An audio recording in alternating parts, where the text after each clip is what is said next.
قیامت کے دن نبی پاک کے قریب ہونا، اللہ اکبر، آپ سمجھتے ہیں یہ کتنی بڑی نعمت ہے؟ کیونکہ قیامت کے دن تو بڑا مشکل دن ہے۔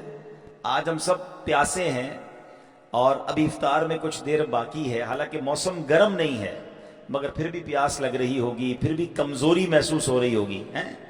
پنجابی میں کہتے ہیں نا، لگ پتہ جاتا ہے جب بندہ روزہ رکھتا ہے۔ حالانکہ 12 گھنٹے کا آج کل کراچی میں تو بڑا آسان روزہ ہے، ہم نے تو وہ رمضانیں بھی گزاری جب 7:30 پونے 8 جا کے افطار ہوتا تھا، اب تقریباً 6:30 بجے کے آس پاس افطار ہو جاتا ہے، مگر پھر بھی ہمیں فیل ہوتا ہے، ٹھیک ہے نا، پورا دن گھر میں بیٹھے گرمی میں نہ بھی نکلے پھر بھی روزہ پتہ چلتا ہے۔ اب مجھے بتائیں کہ جو قیامت کا دن ہوگا 50,000 سال کا دن ہوگا، سورج 1 میل پر ہوگا، ابھی کروڑوں میل دور ہے نا، 1 میل پر ہوگا، اور سوائے حوض کوثر کے اور کوئی پانی نہ ہوگا، سوائے اللہ کے عرش کے سائے کے کوئی سایہ نہ ہوگا، سوائے نبی پاک علیہ الصلوۃ والسلام کے کوئی مددگار نہ ہوگا، وہ شفاعت کریں گے نا۔ اب بتاؤ، ایسے خطرناک اور اتنے مشکل دن، جو نبی پاک علیہ الصلوۃ والسلام کے قریب ہو گیا اس کے تو کام بن جائیں گے نا، اس کی مشکلیں تو آسان ہو جائیں گی، مگر جو نبی پاک سے دور ہو گیا۔ 2 حدیثیں سناؤں گا۔ پہلی حدیث ہم نے کیا سنی کہ میرے سب سے نزدیک وہ ہوگا جس نے سب سے زیادہ درود پاک پڑھے ہوں گے قیامت کے دن۔ ایک حدیث پاک میں نبی پاک علیہ الصلوۃ والسلام نے کچھ اس طرح ارشاد فرمایا، جس کا مضمون ہے کہ قیامت کے دن وہ میرا چہرہ بھی نہیں دیکھ سکے گا جس کے سامنے میرا ذکر ہوا اور اس نے مجھ پر درود پاک نہ پڑھا۔ ابھی دونوں باتیں یاد رکھیے، ایک وہ ہے جو قریب ہوگا، صحبت مصطفیٰ مل جائے گی صلی اللہ علیہ وسلم، ایک وہ ہے جو دیدار بھی نہیں کر سکے گا۔ تو اب کتنا محروم ہے کہ جس کو دیدار نہیں ملے گا۔ ان دونوں چیزوں میں جو کامن چیز ہے وہ کیا ہے؟ ایک درود پڑھنے والا ہے، ایک ذکر مصطفیٰ صلی اللہ تعالی علیہ وسلم سن کر بھی درود نہ پڑھنے والا ہے۔ اب غور کر لیں کہ میری اور آپ کی زندگی درود والی ہے یا بغیر درود والی ہے۔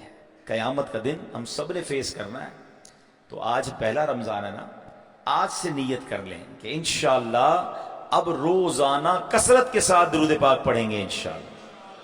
اب درود پاک میں کمزوری نہیں آنی چاہیے، کثرت کے ساتھ پڑھتے چلے جائیں۔ اللہ مجھے بھی اور آپ کو عمل کرنے کی توفیق عطا فرمائے۔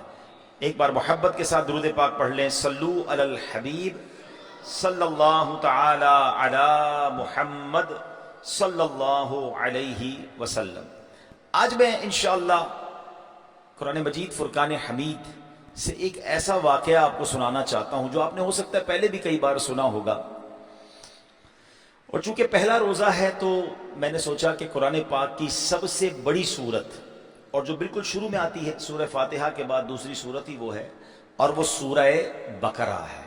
پہلے تو یہ سمجھ لیں کہ رمضان نزول قرآن کا مہینہ ہے، رمضان اور قرآن کو بڑی خاص نسبت حاصل ہے۔ شہر رمضان الذی انزل فیہ القرآن، اللہ قرآن میں کیا فرماتا ہے؟ رمضان کا مہینہ، what is the introduction of Ramzan? کون سا مہینہ؟ انزل فیہ القرآن، جس میں قرآن نازل کیا گیا، یعنی رمضان کا تعارف ہی قرآن ہے۔ سمجھیے بات کو۔ اب جو رمضان میں قرآن نہ پڑھے، رمضان میں قرآن سے اٹیچ نہ ہو، رمضان میں قرآن انڈرسٹینڈ نہ کرے، سمجھنے کی کوشش نہ کرے، تو پھر تو وہ رمضان کی وہ لذت کیسے پائے گا؟ آپ کو پتہ ہے قیامت کے دن روزہ اور قرآن بندے کی شفاعت کریں گے۔ روزہ اللہ سے کہے گا یا اللہ دن میں نے اسے کھانے پینے سے روکا تھا، اور قرآن کہے گا یا اللہ رات میں نے اسے قیام کر کے آرام سے روکا تھا، یہ رات قیام کرتا تھا۔ اب بتاؤ، جو روزہ رکھے اور قرآن نہ پڑھے تو وہ ایک سعادت سے تو محروم ہو رہا ہے نا۔ تو قرآن پڑھنا بھی ہے، انڈرسٹینڈ بھی کرنا ہے۔ یہاں میں ایک کتاب کا تعارف بھی آپ کو کروانا چاہتا ہوں۔ پہلے تو آپ ایک بات سمجھیے کہ پورے قرآن میں اپروکسیمیٹلی کم و بیش 6,600 سے زیادہ کم و بیش آیتیں ہیں۔ ہمیں بہتر تو یہی ہے کہ پورا قرآن پڑھیں، انڈرسٹینڈ کریں، لیکن ان 6,600 کے قریب آیتوں میں 89 کے قریب آیتیں وہ ہیں، 90 کے آس پاس آیتیں وہ ہیں جس میں اللہ کریم نے مجھ سے اور آپ سے براہ راست بات کی ہے، ڈائریکٹلی بات کی ہے۔ اور وہ آیتیں کون سی ہیں؟ یا ایہا الذین آمنو، اے ایمان والو۔ کون ہے ایمان والا؟ میں ہوں اور آپ ہے نا، ایمان والے ہیں نا بھائی۔ اللہ نے مجھ سے اور آپ سے بات کی ہے، وہ 89 آیتیں پڑھ لی آپ نے؟ یہ سوچئے، کوئی میرا 30 سال کا بھائی بیٹھا ہے، کوئی 40، کوئی 50 سال کا، کوئی 60 سال کا، اتنی زندگی گزر گئی، ہونا تو یہ چاہیے پورا قرآن پڑھ لیتے، چلے پورا نہیں پڑھا، وہ 89 90 کے قریب آیتیں جو ڈائریکٹ اللہ نے آپ سے اور مجھ سے بات کی ہے. ہمارا گاہک میسج کرے، ہمارا باس میسج کرے، ہمارا رشتہ دار میسج کرے، ہمارے بچے پیغام بھیجیں، ہم سارے وہ ضروری پیغام سنتے ہیں. اللہ نے پیغام بھیجا ہے، ہم نے پڑھ لیا ہے؟ ہم نہیں پڑھتے. افسوس ہوتا ہے جب کسی سے پوچھو تو کہتا ہے نہیں یار مجھے تو پتہ ہی نہیں ہے کہ اللہ نے ایمان والوں سے الگ سے بھی کوئی بات کی ہے. جی ہاں، ڈائریکٹلی دیکھیں، یا ایھا الناس، اے لوگوں کہہ کر اللہ نے الگ فرمایا، مگر کچھ جگہوں پر ڈائریکٹلی اے ایمان والوں کہہ کر فرمایا، ہمیں فرمایا. اب میں آج آپ کو قرآن پاک کی سورہ بقرہ کا جو مین واقعہ ہے وہ سنانا چاہتا ہوں. بقرہ کہتے ہیں گائے کو، ٹھیک ہے؟ عربی میں بقرہ یہ وہ والا بکرا نہیں ہے جو اردو میں بکرا کہتے ہیں، یہ قاف کے ساتھ با قاف را ہا، بقرہ، اس کے معنی ہے گائے. اب اتنی بڑی قرآن کی سورت اور اس کا نام گائے کے نام پہ کیوں رکھا گیا؟ یہ بڑی کمال کا واقعہ، اللہ کی قدرت کا شاندار اس میں نظارہ ہے. اور یہ کون سی گائے تھی؟ یہ دنیا کی سب سے مہنگی گائے تھی، the most expensive cow in this world, یہ وہ والی گائے تھی. ماجرا کیا ہوا کہ بنی اسرائیل میں ایک بڑا نیک اور صالح بزرگ تھے، ان کا ایک بچہ تھا جو نابالغ تھا. اب اس بزرگ کے پاس، اس نیک بندے کے پاس مال میں فقط ایک چھوٹی سی بچھیا تھی، ابھی بڑی گائے نہیں بنی تھی، ایک بچھیا تھی.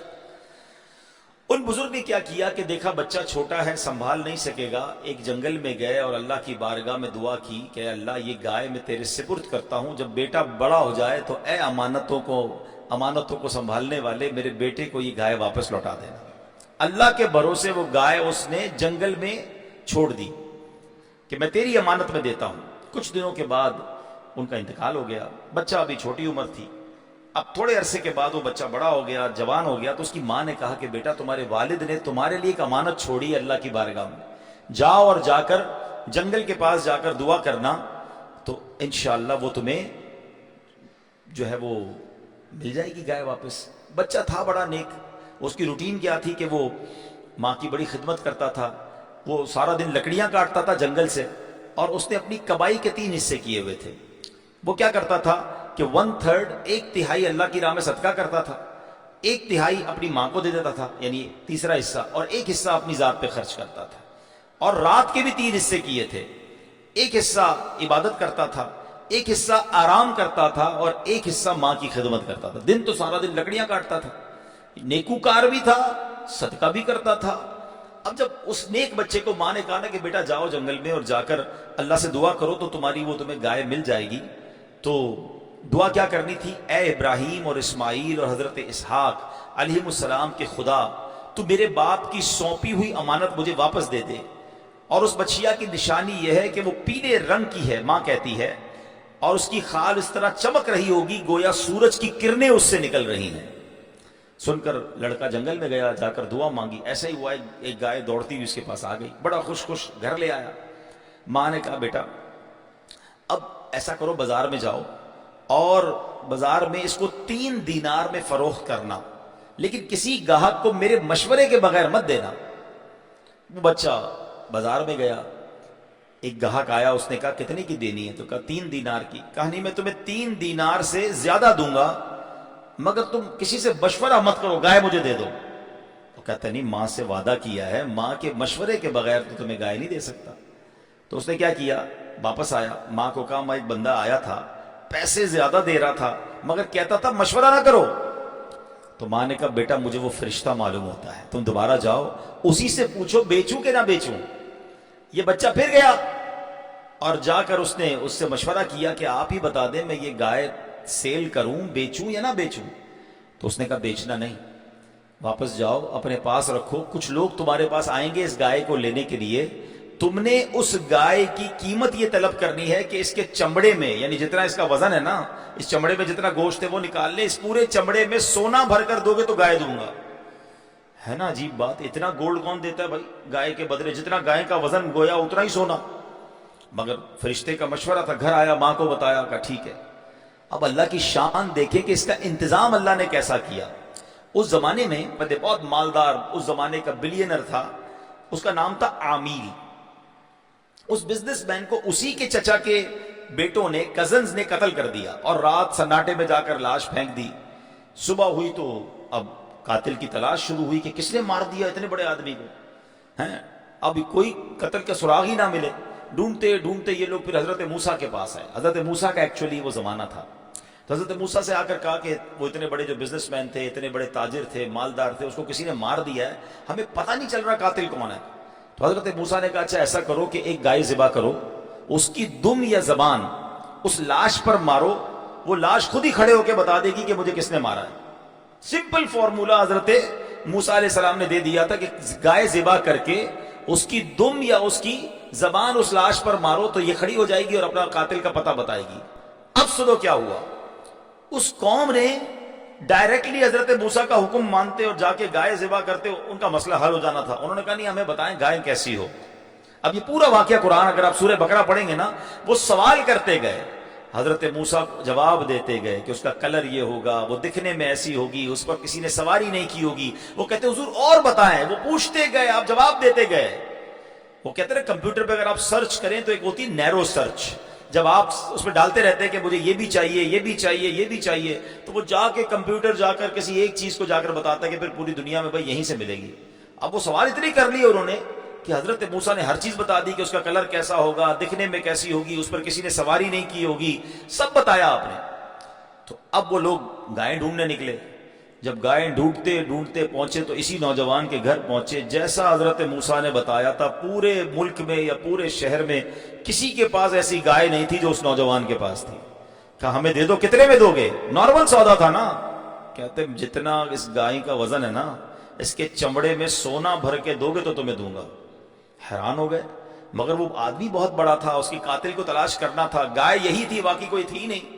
سونا اتنا دیا اور گائے خریدی، اس کی زبان یا دم اس لاش پر ماری تو لاش نے کھڑے ہو کر بتا دیا کہ میرے چچا کے بیٹوں نے ہی مجھے قتل کیا ہے۔ بہرحال اس کو بھی پکڑ لیا گیا اور جو مقدمہ آگے چلا۔ مگر اس پورے قرآنی واقعے سے جو سیکھنے کو ملا، جو میرا ٹاپک ہے آج کا، وہ ٹاپک کیا ہے کہ قرآن کے اس واقعے سے سبق کیا مل رہا ہے۔ پہلے ہی سب سے بڑی صورت میں قرآن میسج کیا دے رہا ہے؟ دو تین باتیں بڑی کمال کی ہیں۔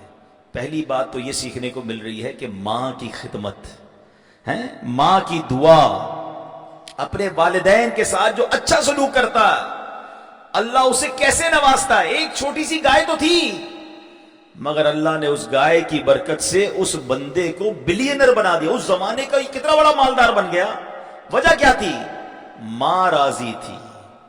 تو پتہ یہ چلا کہ ماں باپ کی دعائیں ساتھ ہوں تو غریب کو بھی اللہ بہت زیادہ مال و دولت اور دنیا کی عزت عطا فرما دیتا، اور ماں باپ جس کے ناراض ہوں، ہم نے دیکھا ہے کہ بندہ اربوں پتی ہو، کروڑوں پتی ہو، برباد ہونے میں دیر نہیں لگتی ہے۔ پہلی بات قرآن کا یہ پیغام لے کر جاؤ کہ زندگی میں ہر چیز پیسہ نہیں ہوتی۔ دنیا والوں کے لیے ٹائم، ماں کے لیے ٹائم نہیں، والد کے لیے ٹائم نہیں۔ اس بچے نے کیا کیا تھا؟ 3 حصے کیے اپنے ٹائم کے، ایک حصہ آرام کرتا، ایک حصہ عبادت کرتا، اللہ کی بارگاہ میں بھی حاضر ہوتا تھا، اور ایک حصہ ماں کو دیتا تھا۔ پیسے کے حصے کس طرح کیے؟ 3 حصے کیے، ایک حصہ اللہ کی راہ میں، ایک حصہ اپنی ذات پر، ایک حصہ ماں پر خرچ کرتا تھا۔ آج کا نوجوان ماں باپ کو کہتا ہے پیسے میرے، آپ کے تھوڑی ہیں، میں نے کمائے ہیں، کتنے دوں آپ کو، بار بار مانگتے ہو۔ یہ نہ کرنا، میرا جو کچھ ہے وہ سب میرے ماں باپ کا ہے۔ ہاں، پھر دوسری بڑی بات اس واقعے سے جو سیکھنے کو مل رہی ہے کہ اس نیک بندے نے کتنا مال چھوڑا تھا؟ بتاؤ نا، کیا کروڑوں اربوں روپے چھوڑے تھے؟ نہیں، ایک بچیا آج کے حساب سے چند ہزار روپے کا مال چھوڑا تھا۔ اس زمانے میں تو چند روپوں کا یہ مال ہوگا، مگر حلال تھا نا۔ اس حلال کے چھوڑے ہوئے مال میں اللہ نے کتنی برکت ڈالی کہ اس کی اولاد کو اللہ نے کہاں پہنچا دیا۔ یہ ان تمام ماں باپ کے لیے درس ہے جو کہتے بچوں کے لیے زیادہ چھوڑ کر جانا ہے، میں نے زیادہ پیسے بنانے، اور اس میں نہ حرام کو دیکھتے ہیں، نہ حلال حرام کی تمیز ہی ختم کر دی۔ یہ نہیں سوچتے کہ یار حرام کما کر زیادہ چھوڑ بھی گیا تو یہ حرام تو میرے بچوں کے لیے بھی سزا کا باعث بنے گا، میرے لیے بھی سزا کا باعث بنے گا۔ تھوڑا ہو، حلال ہو، اللہ اس میں برکت ڈال دیتا۔ تو زیادہ کے چکر میں نہ پڑیں۔ اس بندے نے پتہ ہے اصل چیز کیا چھوڑی تھی؟ جو سمجھانا میں چاہ رہا ہوں، اس نے نیک اولاد چھوڑی تھی۔ اس نے شاندار تربیت کی تھی اپنی اولاد کی. باپ کی تربیت تھی نا کہ مرنے کے بعد اس بیٹے نے ماں کو نہیں چھوڑا, ماں کا سہارا بنا, ماں کی خدمت کی, عبادت کی. آج میں اور آپ کہتے ہیں مجھے بچے کا اچھا مستقبل بنانا ہے, اور اس اچھے مستقبل کے چکر میں ادھر پڑھانے کے لیے بھیج رہے ہیں کہ جہاں بچے کا دین, ایمان, اعمال سب برباد ہو رہے ہیں. یہ کون سا اچھا مستقبل ہے؟ پہلے تو ہم بیرون ملک کے اسکول کالجز کے واقعات سنتے تھے کہ بھائی بیرون ملک میں کوئی بچہ جاتا ہے تو معاذ اللہ اعمال بھی برباد, دین کے معاملات بھی بڑے خراب ہو جاتے ہیں. بڑا ڈر لگتا ہے کہ یار کیوں بھیج رہے ہو کافروں کے ملکوں میں.